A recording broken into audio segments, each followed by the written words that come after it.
Quelques notes de musique maintenant. Il y a des groupes, vous les connaissez sans doute, qui attendent qu'on vienne les voir et qui s'installent dans des grandes salles comme le Zénith ou encore Bercy à Paris. Et puis il y a ceux qui préfèrent aller à la rencontre de leur public. C'est le cas de la Mano Negra qui refuse de jouer le jeu du showbiz.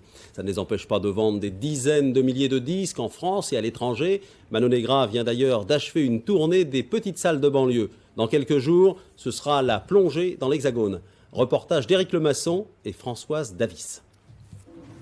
Ça commence souvent comme ça, un concert de rock en banlieue. Les pois chiches marinent depuis la veille. En coulisses, les mamans préparent un gargantuesque couscous d'après-concert. Combien de personnes? Environ 100 personnes. Et ça arrive fréquemment que les parents aident les enfants pour organiser les concerts? Tous les ans.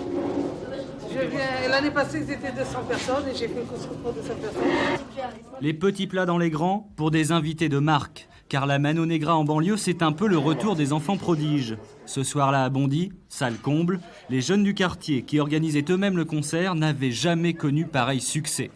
Il y a un certain nombre de gens qui vont rentrer avec leurs billets, mais ceux qui sont venus en pensant pouvoir acheter leur place là, ils ne pourront pas rentrer parce qu'on est complet. C'est la salle qui est trop petite? C'est la salle qui est trop petite.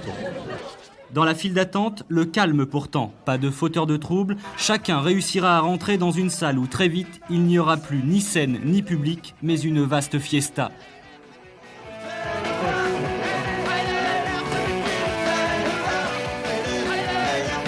Des anti-stars, la Mano Negra, qui ne craignent pas de faire monter leur public sur scène. Ils ne courent pas après la gloire, et même si l'on parle d'eux à Tokyo ou New York, ils pensent encore à leurs copains de banlieue.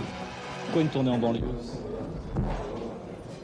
Déjà, c'est plus, ça correspond plus à ce qu'on aime nous. De toute façon, nous, deux Zénith, ça nous excite pas du tout. Venir en banlieue, à chaque fois, on essaie de trouver des idées qui font faut trouver le moyen de passer du bon temps et pas juste, on n'est pas là pour faire un boulot et remplir deux Zénith et partir en vacances. On est là pour faire du rock et on va dans les endroits qui font du rock.